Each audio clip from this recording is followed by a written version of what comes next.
Kira sekejap lah. Ah. Okay, Assalamualaikum warahmatullahi wabarakatuh.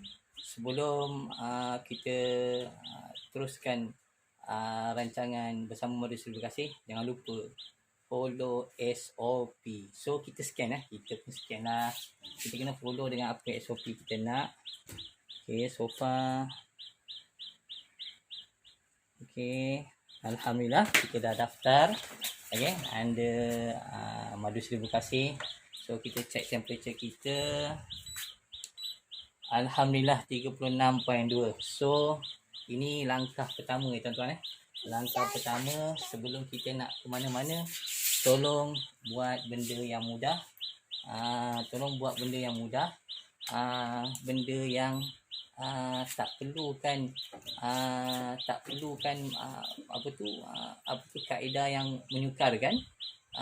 Dalam mengikut SOP apa yang disuruh oleh Kementerian KKM dan MKN. Okey, kalau kita nak keluar jangan lupa kita pakai pelitup muka. Okey. Assalamualaikum warahmatullahi wabarakatuh lagi sekali. Saya nak tanya Energy dululah. Energy, apa khabar orang Johor? Apa khabar orang Johor kita, orang Kota Tinggi? Orang Kota Tinggi mana orang Kota Tinggi kan? Orang Sungai Mas ada, orang Bandar Mas, orang Sungai Mas kan? Diharap anda semua berada dalam rahmat Allah Ta'ala. Apa khabar pula kita nak tengok Energy orang mana Orang Melaka. Okey, orang Melaka. Ada tak orang Melaka, orang Sungai Udang kat sini? Orang Sungai Udang. Diharapkan anda semua berada dalam rahmat Allah Ta'ala. Bagaimana, ada orang Perlis tak kat sini? Orang Perlis. Orang Kampung Titicai. Okey, orang Kampung Sentang lah senang cerita. Orang Kampung Sentang. Apa khabar tuan-tuan? Apa khabar semua? Apa khabar makcik-makcik saudara mara kita kat sana? Apa khabar? Okey, orang Kelantan, orang Bacok, ada tak orang Bacok? Okey, orang Morep, orang Selangor. Selangor, kita tengok keadaan sana alhamdulillah bertambah baik. Dari bilangan yang positif COVID yang sebelum ni mencecah 2,000 lebih apa semua, sekarang ni dah mula menurun. Alhamdulillah, kami doakan anda semua berada dalam rahmat Allah Ta'ala. Allah Ta'ala lindung daripada COVID. Okey. Seterusnya, apa khabar semualah orang Malaysia, semoga anda semua berada dalam rahmat Allah Ta'ala. Okey, jangan lupa saya sebelum ni saya nak kenalkan diri saya. Saya Azmi bin Abdul Hashim, seorang daripada founder Madu Seribu Kasih. Okey, kepakaran saya adalah membantu ibu-ibu dan ayah-ayah yang sayangkan ayah-ayah ni, yang cintakan anak-anak ni kan, kasihkan, sayangkan, cinta anak ni dengan cara kaedah pemakanan madu yang betul agar kesihatan mereka, minda mereka, jati diri mereka, agar jati mereka sihat sepanjang hari. Bukan saja sihat, malahan lebih bertenaga. Okey, hari ini tuan-tuan, sikit perkongsian saya.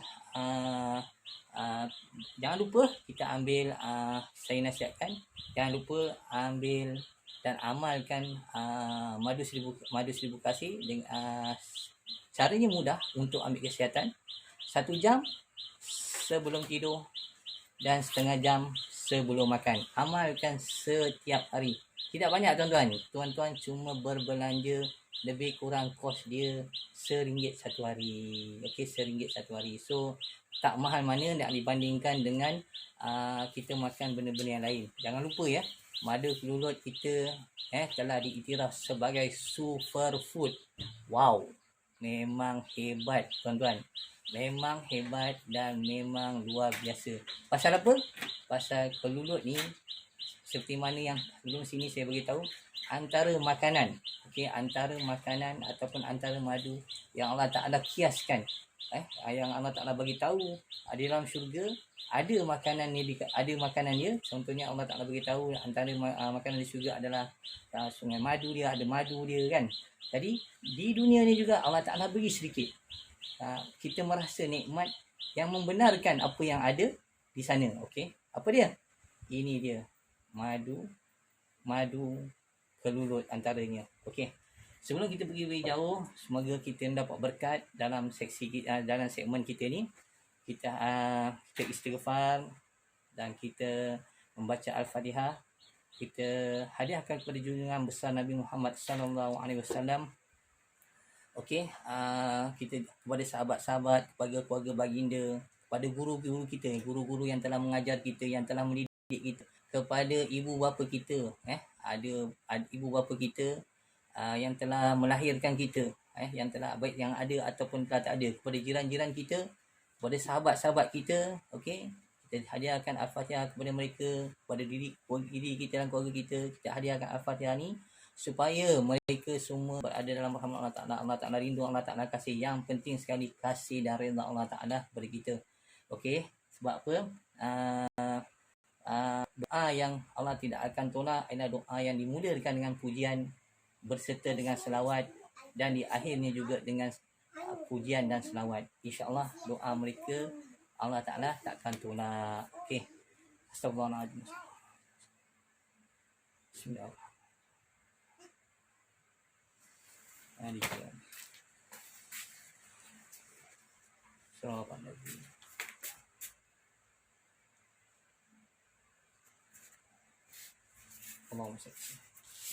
Okey tuan-tuan, saya hari ni kita nak kongsi, ada sedikit perkongsian yang saya nak kongsikan sebagai orang yang mengamalkan madu, dia kena percaya dan kena yakin bahawa madu adalah sebahagian daripada suplemen yang sangat hebat dalam membantu menjadikan kesihatan dia lebih baik, bukan saja menjantungnya, dan dia boleh jadi treatment, membaiki masalah-masalah yang ada dalam diri mereka. Okey, jadi kena trust the proses. Setiap satu benda ada proses. Maksud saya trust the proses, kena faham proses. Maknanya kita kena mengetahui benda tu kena ada masanya, ada term dia, ada tempoh dia untuk kita merasakan benda tu ada perubahan. Kita bukan makan ubat kuat, tuan-tuan. Kita bukan makan ubat kuat, kita makan dalam sekejam, okey, badan dah panas lain macam, dah rasa lain macam kan. Tak, ini bukan ubat kuat. Ini adalah satu benda yang forever. Bila kita amalkan, kita dengan cara yang betul, insya-Allah dia lama-lama akan dapat membaiki dengan izin Allah Ta'ala. Dengan azan Allah Ta'ala, mudah-mudahan benda tu apa saja masalah yang ada kaitan sedikit dia akan dapat dirawatkan. Okey, jangan lupa tuan-tuan, amalkan benda terima kasih. Okey, hari ni apa lagi kita nak kongsi hari ni apa lagi kita nak kongsi? Loji, bila nak repair saya punya lampu kat bilik air tu? Dah lama sangat, dah gelap lah. Macam mana ni? Allahu Akbar. Sayang, ni live ni sayang. Sayang cerita, ya Allah. Sayang ni. Ni live ni. Aduh. Tapi tak apa tuan-tuan. Kalau isteri kita dia jadi tazen sekejap pasal lampu kat rumah kita tak menyala dah hampir setahun ke apa semua kan, kita tak repair. So jangan marah dia pasal dia orang perempuan, pasal kesilapan kita juga, pasal kita sebagai ketua rumah tangga ataupun orang lelaki, kita kena ambil advantage lah macam mana untuk kita selesaikan masalah yang simple-simple dalam rumah tangga kita terutama benda-benda yang berkaitan dengan technically lah. Saya masih teringat lagi lah bagaimana pesan guru saya, di mana beliau mengatakan seorang lelaki, tak kira saya nak cerita seorang lelaki, seorang perempuan ke, dia mesti ada ilmu kelakian dia. Biar saya terang jelas-jelas dia mesti ada ilmu kelakian dia. Seorang perempuan pun dia mesti ada ilmu kewanitaan dia. Dia kena ada. Apa dia yang dimaksudkan tu? Okey, yang dimaksudkan ialah seorang lelaki bukan saja dia kuat dari segi tenaga zahir dan batin aja, bukan, tetapi dia mempunyai kemahiran hidup yang asas, yang perlu ada. Bukan perlu ada, bagi saya anggapkan perlu ada dan wajib lah benda tu ada pada diri lelaki, tentang kemahiran dalam diri mereka. Contohnya seorang lelaki, kita ambil yang ringkas dia tahu apa yang kerja-kerja yang bukan lelaki. Dia tahu macam mana nak padat pokok, macam mana nak tanam pokok, dia tahu macam mana nak mengetuk, dia kena tahu benda yang simple-simple. Dia tahu macam mana nak kerat kayu, dia tahu macam mana nak menyalakan unggun api, dia tahu macam mana nak menyelesaikan macam-macam masalah lah. Nak menyimi, nak menampal. Okey, benda-benda tu adalah benda-benda basic yang kita sebagai seorang lelaki perlu tahu. Okey, begitu juga orang perempuan. Orang perempuan dia kena tahu tentang ilmu masak, ilmu menjahit, kan. Sekurang-kurangnya dia tahu macam mana nak jahit semua yang koyak-koyak kecil-kecil, kan. Dia tahu masak. Pasal ilmu memasak, saya nak beritahu, itu adalah kunci kebahagiaan tangga bagi rumah tangga mereka. Rumah tangga bagi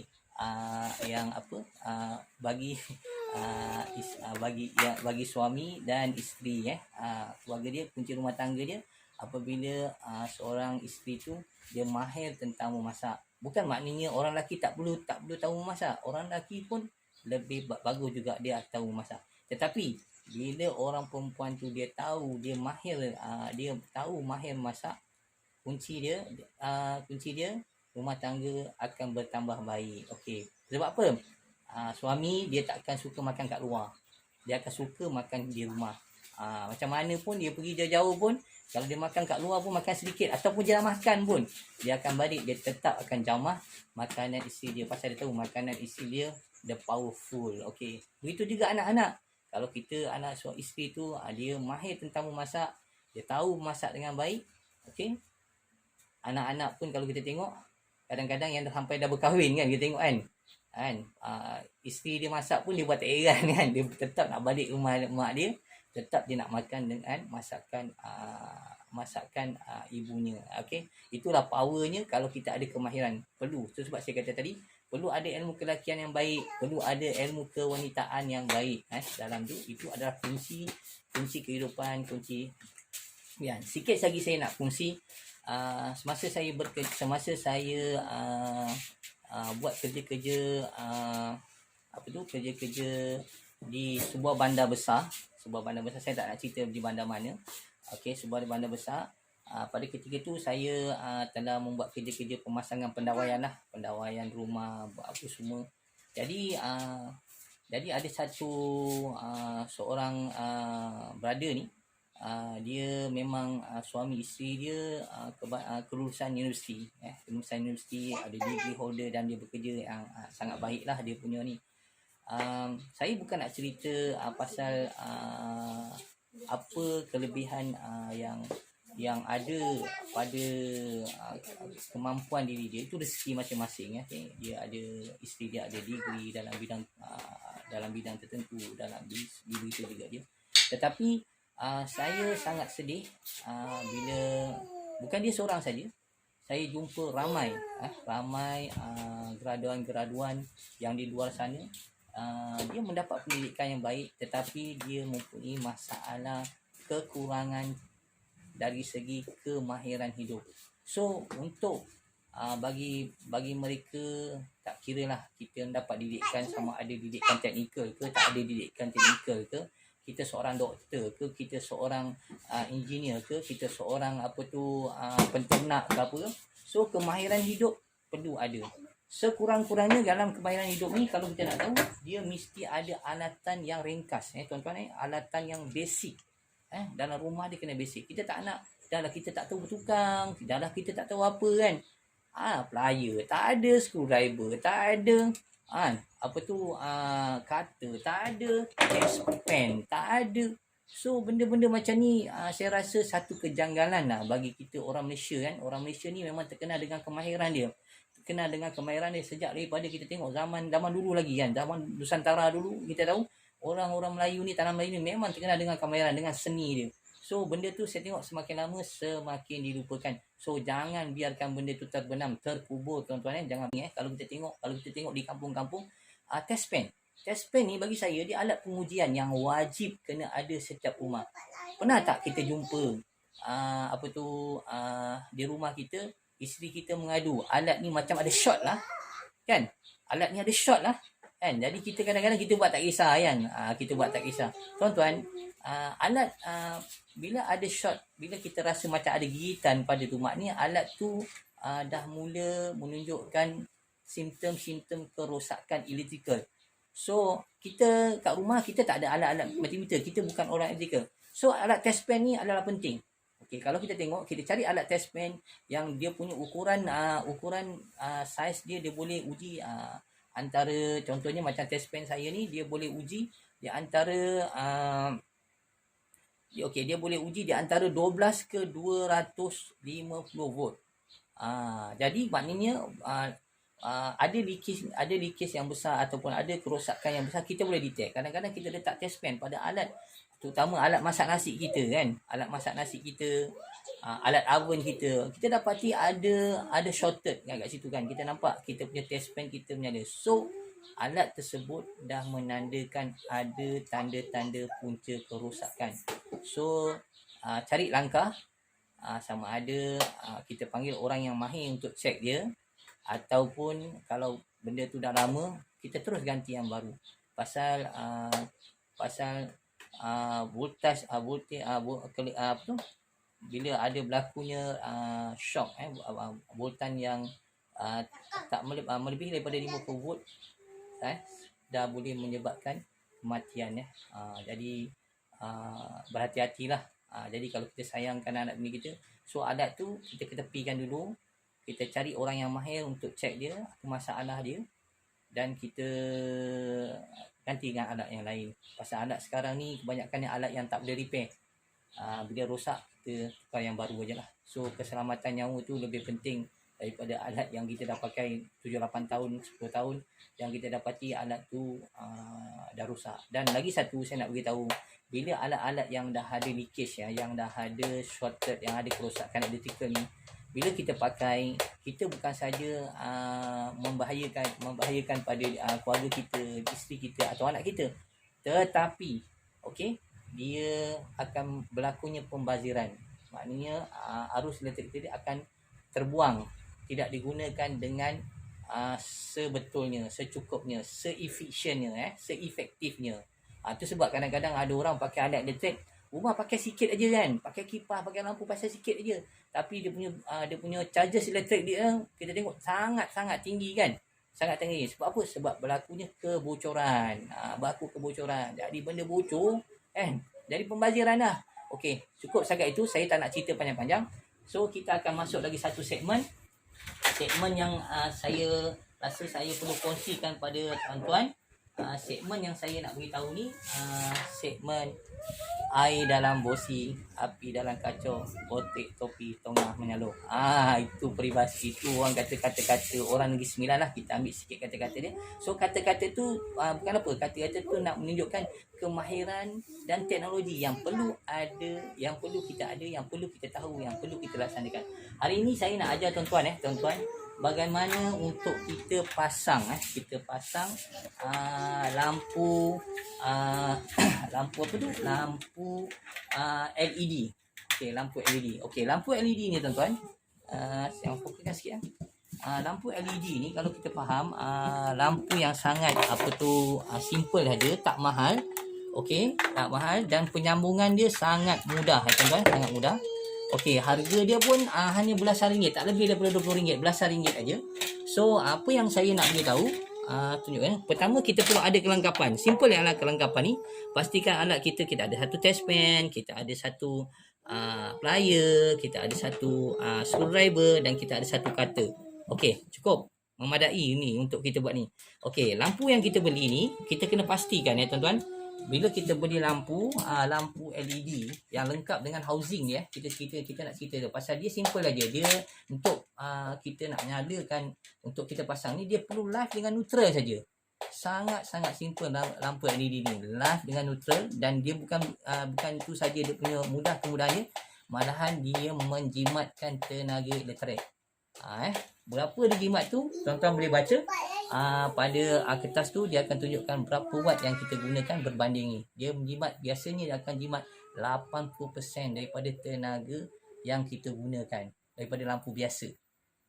Dan lampu biasa kalau kita tengok banyak aksesoris, kadang-kadang kita nak give tukar starter tak hidup-hidup, kita tukar cok dia pun tak selesai-selesai. So saya ambil pendekatan, dah tiba masanya kita semua kita bertukar kepada ke norma yang baru, macam mana COVID ni kita hidup dengan norma yang baru. So untuk dari sistem pencahayaan dalam rumah kita pun kita kena tukar kepada norma yang baru.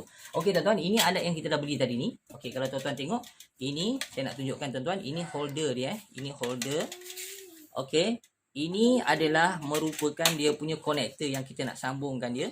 Okey, satu live, satu neutral. Kalau tuan-tuan nampak ni yang nampak tak ya? Satu live, satu neutral. Okey, yang kita nak tunjuk. Okey, ni satu live, satu neutral. Dan sini satu lagi, satu holder dia. Okey, seperti yang kita ni, kita assumekan dia very simple. Kalau terbalik pun tak ada masalah. Okey, so kita jadikan dalam diri kita satu prinsipal. Kita jadikan yang merah ini live. Okey, yang merah ni adalah wayar hidup atau live. Yang hitam ni adalah wayar neutral. Kita jadikan dia satu benda yang sistematik. So mana-mana orang dia akan pakai satu kaedah dan satu tata cara yang sama. Okey, senang ni tuan-tuan. Okey, kalau tuan-tuan tengok, kalau kita tengok kat sini, okey, dia ni ada holder, kita keluarkan aja, berhati-hati kadang-kadang dia punya casing ni sangat tajam kalau kita tengok tepi ni sangat tajam. So kalau kita tengok kat sini ada slot dia.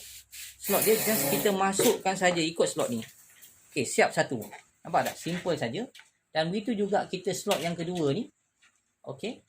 Kita masukkan slot yang ni. Kita masukkan juga slot ni. Okey.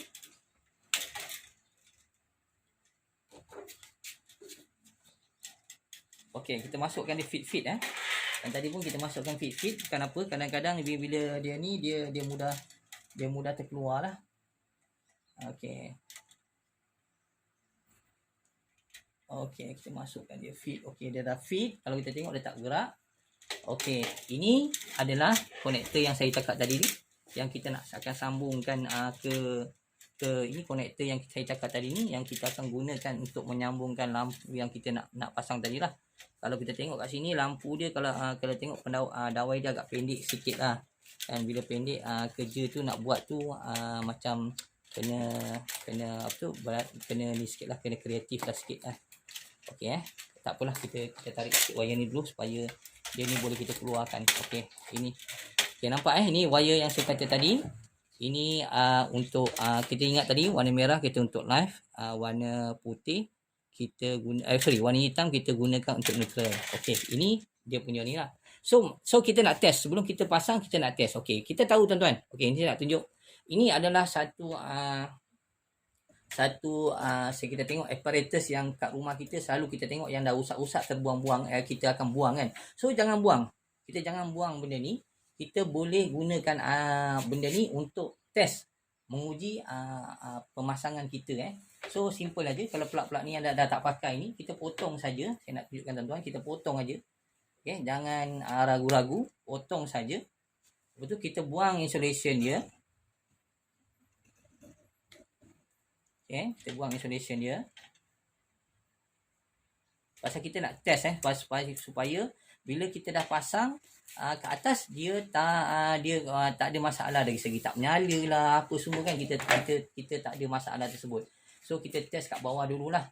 Kita test kat bawah dulu, simple saja. Okey, kita buang insulation ni. Okey, tu sebab saya kata dekat rumah perlu ada ni, tarik aja. Tak payah nak bimbang-bimbang, potong. Okey, ini wayar pembumian, kita nak test, kita buat ini wayar saya kata tadi coklat. Kalau coklat kita gunakan untuk live. Okey, biru kita gunakan untuk neutral. Okey, untuk neutral ataupun untuk neutral dia lah. Okey. So setiap kali kita kena kemaskan elok-elok. Kita kena kemaskan elok. So just kita masukkan kat sini, jangan fokus sikit kan. Maksud ni saya dah kata tadi hitam ini adalah neutral. So kita picit aja benda ni. Okey, kita picit aja benda ni, kita dah boleh masukkan dia. Okey, kita mula dia semula, kita masukkan ini, kita dah boleh masukkan dia. Okey, yang betul juga yang ini. Kalau tuan-tuan saya ulang sekali tuan-tuan Okey. Kita dah sangkut. Okey, yang ini kita betulkan balik semula. Okey. Kalau tuan-tuan tengok sini ada button kan. Button ni kalau kita tekan dia akan terbuka, nampak dalam tu. Dia akan terbuka. So kita masukkan saja. Lepas tu kita lepas. So dia akan mengepit. Begitu juga dengan wire live kita ni. Okey, kita tekan aja button ni, tekan. Lepas tu kita masukkan. Okey. Dah selesai satu masalah. Okey, sekarang kita nak pasang lampu, kita nak test lampu kita. Kita dah masukkan ni, kita nak testkan lampu kita. Okey. Share gali sikit Syan. Jadi nak cakap dengan kau balik ni. Okey. Ni kita dah masukkan. Okey, kita just keluarkan saja lampu kita ni. Okey. Kita tak perlu pasang pun cover dia. Kita keluarkan saja lampu ni. Okey, kalau kita tengok lampu ni, okey tuan-tuan, kalau perasan lampu ni, nampak tak ada line ni? Line putih dalam ni. Ini adalah pencahayaan daripada lampu LED tadi lah. LED punya strip ni tadi. Dalam ni. Yang ini dia punya kosong tu. So apa yang perlu kita buat, saya tunjuk, nampak tak? Ni yang putih ni. Ini dia punya LED dia. So kita kena pastikan bila kita pasang, pencahayaan dia duduk menghadap ke bawah. Kan? Menghadap ke bawah lah. So yang ini kita masukkan aja. Ya, kita masukkan aja. LED berada di bawah lah ya. LED punya strip tu duduk bawah supaya sebabnya saya garis ya.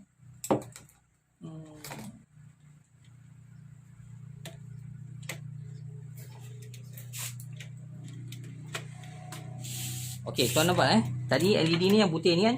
So dia akan pergi ke bawah. Kita pergi ke bawah. Kalau kita nampak lagi satu, dia punya tanda dia dah betul tak betul connection, kita nampak tak ada error kat sini. Ada tanda anak panah. Anak panah kat sini, nampak ni. Sini ada panah. Ni menunjukkan dia ni duduk atas. Yang LED tadi dia duduk bawah. Okey. So dah siap. Biar sangat simple.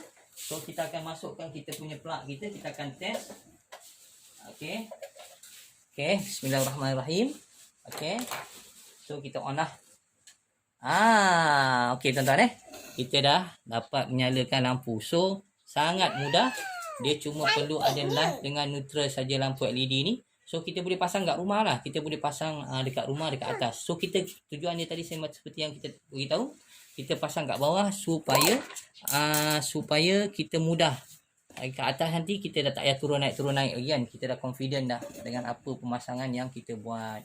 Okey, itu sedikit pengurusan daripada saya dalam segmen apa dia? Segmen apa? Dah lupa dah. Segmen air dalam bosi, api dalam kacau, potek topi, tongah menyalup. Kita ambil sikit lah. Pasal kita kat Malaysia ni kan ada berbagai kaum orang. Orang Negeri Sembilan ada. Macam saya ni banyak sangat dah mix lah kan. Macam-macam keluarga saya dah banyak sangat mix kan, macam-macam. Okey. So kalau tuan-tuan tengok, tak adalah complicated sangat untuk pasang lampu LED. Sangat-sangat mudah. Kita boleh saja buat di rumah. Buat di rumah untuk pasang kat mana-mana. Okey, pastikan saya nak beritahu lagi dalam pemasangan tersebut, bila pasangan sebenarnya. Okey, kita offkan dulu tulis ya. Bila pemasangan sebenarnya, ini untuk test saja. Untuk test saja, untuk pemasangan sebenarnya, wire earding. Wire ni, ini saya nak beritahu ni. Ni wire earding ni. Wire earding ni pastikan kita pasang. Kita buat penyambungan pada body ni. Tujuan dia apa? Jika berlakunya ada shorted, so dia tak akan kena pada kita, dia akan terus kepada perlindungan arus bocor ke bumi kita, alat ELCB kita, RCD kita lah. Okey, perlu kita, ini kita perlu sambungkan. Pasal kalau kita pasang kat atas, wire earding ni memang dah disiapkan. So kita memang dah siap tersambung, kita tak perlu susah-susah lagi lah. So kalau yang ini, kalau untuk test tak ada masalah. Tapi kalau nak selamat, lagi bagus kita sambungkan wire dia ke kita perlu sambungkan wire ni supaya dia lebih selamat. Okey. Mudah saja kan tuan-tuan. Okey, itu saja sikit perkongsian daripada saya. Saya harap ilmu yang sepanjang apa yang saya belajar sebelum ni, apa yang saya terpraktikan, apa yang saya gunakan untuk mencari rezeki saya sebelum ni. Okey, dah hampir lebih daripada 25 tahun ya tuan-tuan Saya bekerja dalam bidang elektrikal ni dah hampir lebih daripada 25 tahun saya bekerja. Dan saya memang sangat berminat lah. Saya sangat minat dalam ilmu kemahiran ni. Benda yang saya sangat berminat dan sangat concern lah benda tu. Okey, cukup saja sampai di sini. Saya rasa dah banyak sangat saya berceloteh. Diharapkan ilmu yang sedikit ni dapat memberi manfaat pada tuan-tuan. Dan bukan saja memberi manfaat, membuatkan tuan-tuan confident dalam nak masang lampu. Jadi macam saya kata tadi, orang lelaki dia ilmu ada, bukan saja ilmu kekuatan kelakian dia pada ilmu zahir dan batin, tetapi dari segi kemahiran hidup dia perlu tinggi ya tuan-tuan dia perlu tahu. Okey, tak kira lah kita ni manager ke, tak kira supervisor ke, tak kira kita tukang kebun ke, kita perlu ada tersebut. Okey, jangan lupa saya nak beritahu tuan-tuan, jangan lupa amalkan madu keluluk 1000 kasih dengan cara kaedah yang betul. Jangan lupa dapatkan kami. Okey, dapatkan kami di website kami, di Shopee ada, di media sosial kita ada kan. Kat situ boleh dapatkan. InsyaAllah manfaat dia sangat baik. Ada banyak video-video yang kita kongsikan kat sana. Okey, jangan lupa bertemu kita di lain masa dalam madu 1000 kasih. Jangan lupa dapatkan madu ori, madu kita, madu 1000 kasih.